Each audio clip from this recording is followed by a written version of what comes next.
Key matchup alert.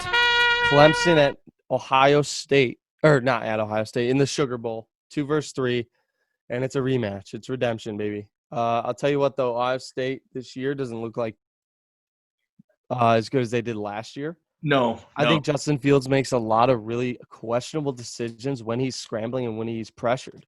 Yeah. No, I think that, and we'll get into this as the offseason moves along, but I wouldn't be shocked and I wouldn't call it a bad choice if he stayed at Ohio State for another year.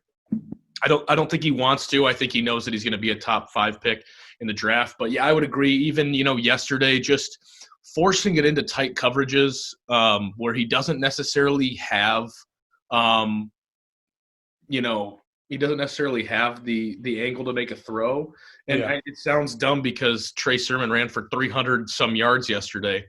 But I think he also misses J.K. Dobbins a little bit. And I say that because J.K. Dobbins was good out of the backfield in the pass, and he was fast enough that he could spread the defense out more. I feel like Trey Sermon, when he gets it, it's coming through the middle of the field.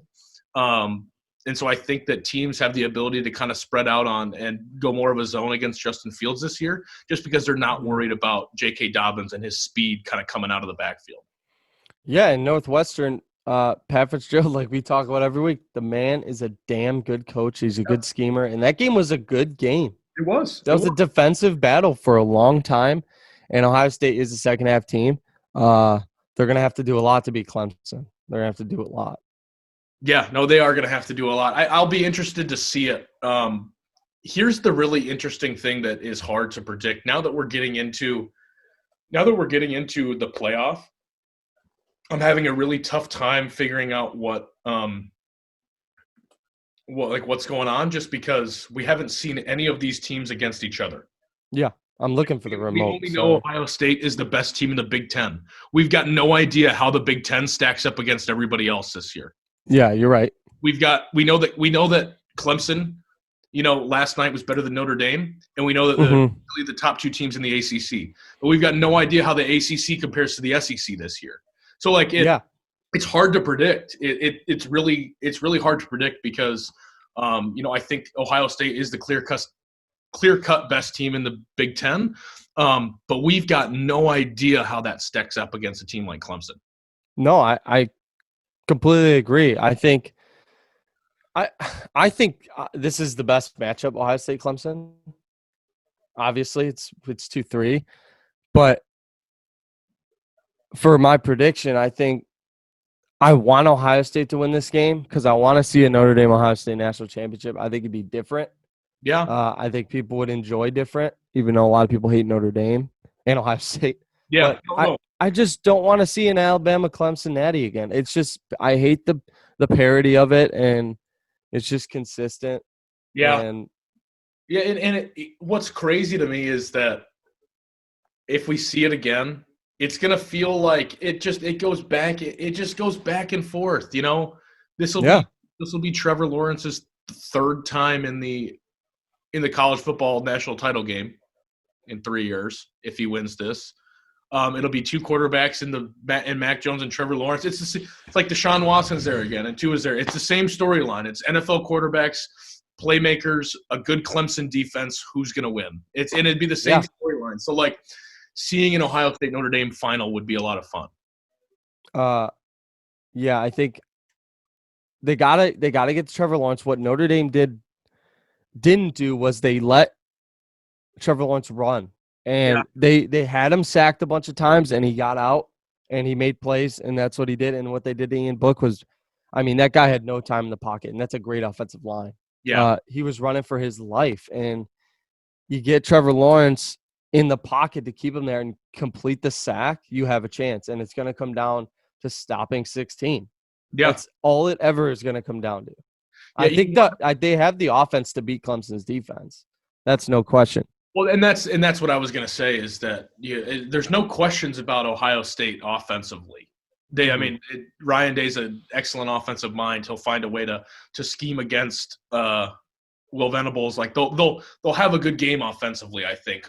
Defensively is the question, because you get into a moment there. If you can't stop Clemson, you got to score every time down the field, which just is not possible against a Clemson defense. Yeah. You can put up points, but you can't score every time down the field. And, like, I'm nervous that that's what they're going to end up having to get into, is this scenario where it's like this Ohio State defense is like, well, we got to force a turnover.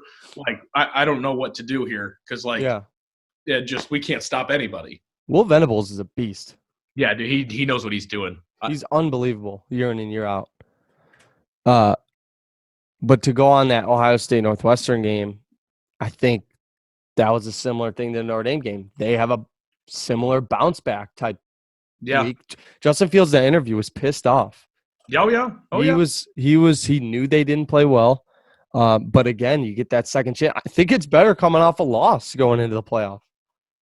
Yeah, no, it feels like almost like a chance to reset because you win, get into the playoffs, you're feeling good. You know, like, it's just like, here we go. We knew we were going to be in. But, like, Notre Dame, it feels like probably there was a lot of nervous energy last night.